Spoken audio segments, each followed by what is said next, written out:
After many years of hearing how great the franchise is, and having little snippets here and there of it, I finally decided to give Devil May Cry a shot. I have talked about DMC on this channel and played Devil May Cry 4 on my spare time, but the original trilogy was something I had never touched before. That's why I decided to beat and review all 3 of them. Maybe one day I'll get to 4 and 5, but for now we're going PS2 on this bitch. So let's start with the logical beginning.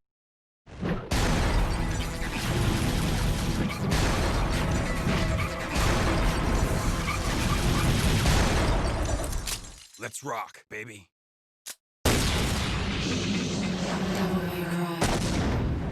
This, my friends, is Devil May Cry, a hack-and-slash action-adventure game spawned out of one of the earliest attempts to make Resident Evil 4, being that the game was simply not survival horror enough. It got reworked into a new series. I am so glad this happened, as Devil May Cry is a terrific game where I can clearly see its RE skeleton, but shot into something so different that it truly wouldn't make sense in that franchise anymore. I beat this game once on normal. I tried hard mode, and I know it's much tougher and it has different enemy placements, but after evaluating the rewards for completing and the trouble it would give me, I ultimately found that burning myself out on the first installment would be a dumb idea if I'm going to tackle this trilogy back to back. I might replay them at a later date, but for now I will stick to one playthrough for all of them. So let's get on with it. Let's set a framework. You play as Dante, son of the legendary Dark Knight Sparta, a full-time demon hunter. One day, a mysterious woman who looks a lot like his dead mother bursts into his office, literally,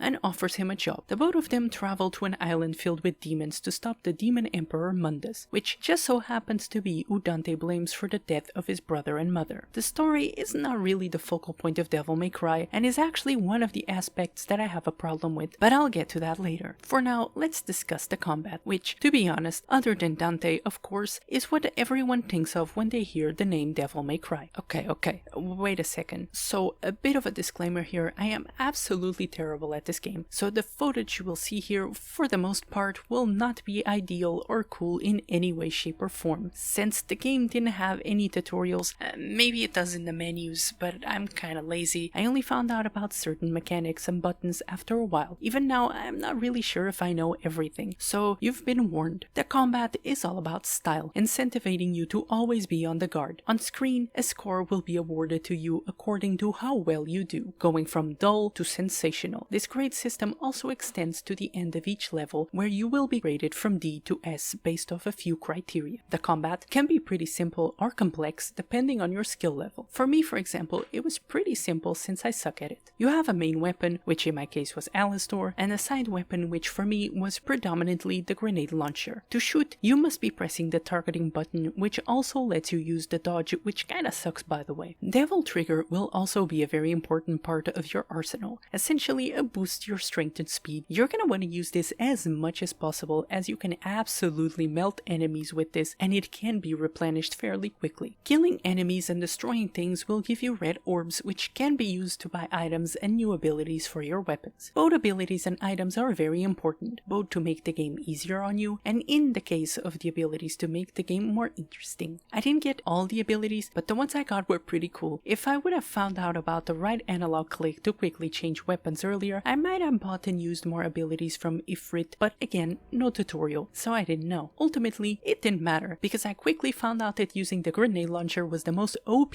thing in the entire game. After I got this bad boy, most of the game was beat with it. Maybe I'm not playing the game right, but I'm a strong believer that part of playing a game is utilizing all the tools at your disposal to overcome the obstacles in your way in the best way possible. If the best way presents itself to me, I won't say no to it. And that's why game balancing is an important thing. This led to me getting shit scores at the end of levels. Well, that and the fact that I paused the game and came back half an hour later to beat the levels multiple times. Honestly, I could not care less though. I know people love the style system, and believe me, I get it. It's supposed to incentivize you to play better and to promote replayability, but it's really not my thing. It has to do with what I said before and the fact that I just want to play however I feel like it, goddammit. The game also never truly encourages you to mix things up, as the same move will have the exact exact same result as another one. In fact, the simple slashing move is enough to get through almost every enemy apart from one enemy which can't be attacked with your sword. There's no actual enemies that force you to play with or in a different way. I'm probably going to be crucified for this, but DMC had color-coded enemies to your weapons that forced you to use the demon and angel weapons in that game. Not to mention that the ease of changing between them on the fly made it easier to fool people that you actually knew what you were doing. Devil May Cry feels a lot slower both in movement and combat, and you can tell when someone has no idea what they're doing. Not to say you can't pull off some cool looking things, it's just not as easy. I guess you can always play on easy mode where the moves are done for you automatically, but I wouldn't recommend this either as it doesn't sound very fun, to be honest. And of course, you can't forget the ultimate move of them all, the taunt.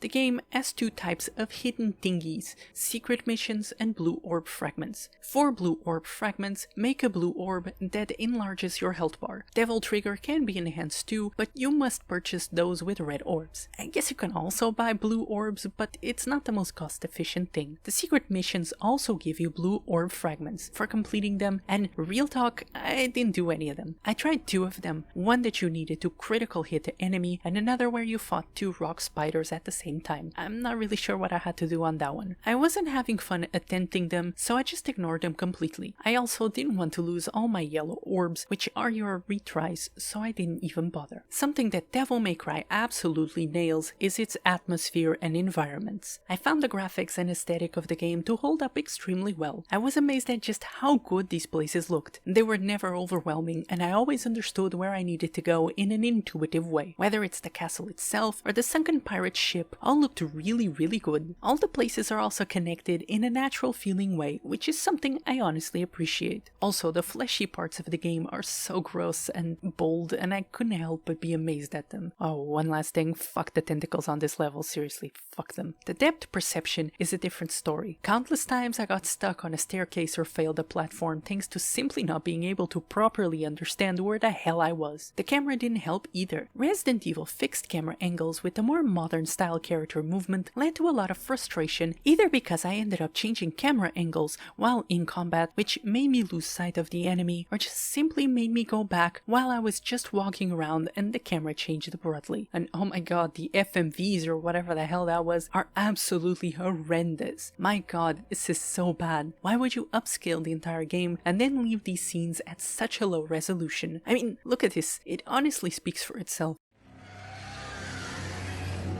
Some of the cutscenes seem so off too. Sometimes I felt like I was missing dialogue.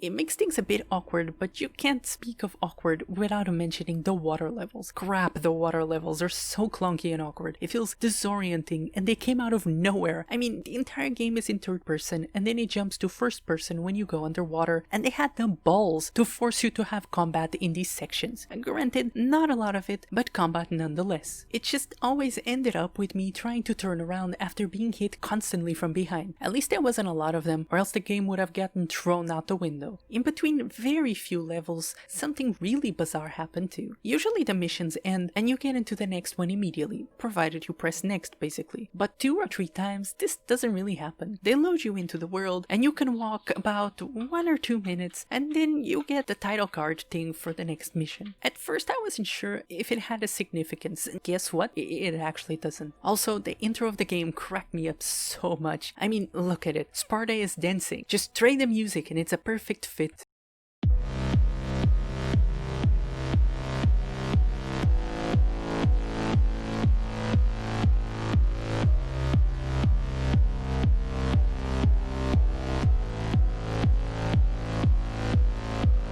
Sadly, where the game also lost me was on the boss fights. Man, these are not very good. And since I feel like they are an integral part of the experience, I will discuss them one by one. Most encounters don't change much, so I will bundle them up into one. Oh yeah, I should probably mention that you fight each boss at least twice. So for 5 bosses, there's about 10 encounters, but I'm pretty sure that's on the low end and it's closer to 13, maybe even 14 encounters. First up, we have Phantom, a lava rock-like spider. So first the good. I liked that it actually had some dialogue for you, and it did surprise me in a good way when I randomly got chased down by it on a corridor. It would be really cool if it could be random, but I'm pretty sure it was always in the same places. Now the bad. The camera didn't work at all for me on either of the fights, and once I found out you could devil trigger and just whack away, it made the fight go by pretty fast. Overall, it didn't impress me at all, and it was a cakewalk to finish. Nilo Angelo is next, gaining points for some pretty cool lore and for being the only normal-sized boss. He might be my favorite encounter of the game. Not necessarily hard or complex, Nilo Angelo is a good old-fashioned sword-on-sword fight,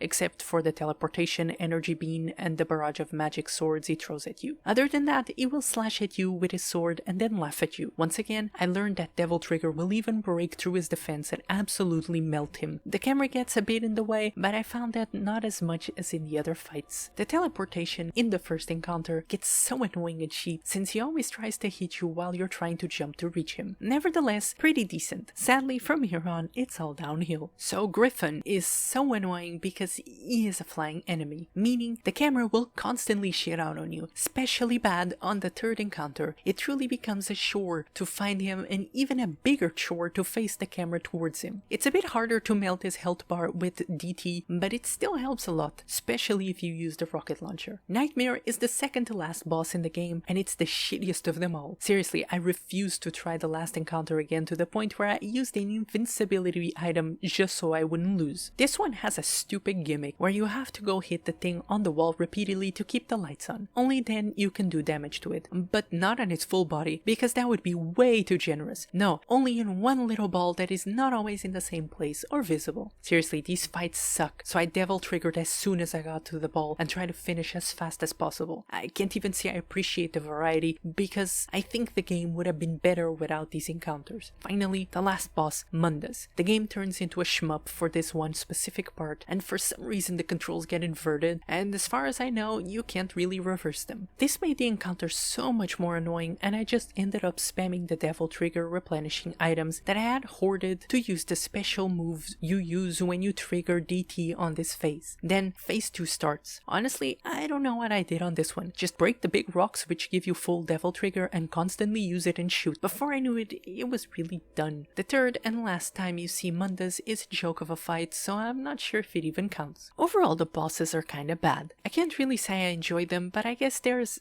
you know what? No, but I just didn't enjoy them, period. I mean, I would consider one okay, one meh, and the rest bad. Oh, and Nightmare can go fuck itself, seriously. I can't really say I was impressed. Something that also didn't impress me was the story. Don't get me wrong though, what is here I actually enjoyed, but that's the problem. There's not a lot of it to grab onto. So it turns out Mundus made the woman that gave you the job. That's why she looks like your mother. It was intended to be a trap, I guess. Dante finds out that she betrayed him, but still saves her. Oh, by the way, her name is Trish. I think I forgot to say it. So she does the same for Dante. Thinking she's dead, Dante unleashes his ultimate power and defeats Mundus. The castle starts falling down and Mundus returns to stop you. But Trish shows up, gives him her power, and he shoots Mundus back to the underworld. They think they will die in that room since they seem to be stuck. Out of nowhere, a plane falls to the room and they realize they can escape with it. Pretty crazy, huh? Well, it's not really over yet. Just when you thought the game was done, it slaps you into the plane flying section that honestly controls not so good at all. I think they knew because you barely lose health if you hit your plane. After this, you get another cutscene and that's the game. The ending is insane and I absolutely love it. Although it was a simple story, I enjoyed it and I wish there was more of it. I also liked seeing the ending parallels between this game and Resident Evil 4. The big gross monster, the time limit, the island exploding after you use the vehicle of sorts, and a blonde woman that goes by your side in the end.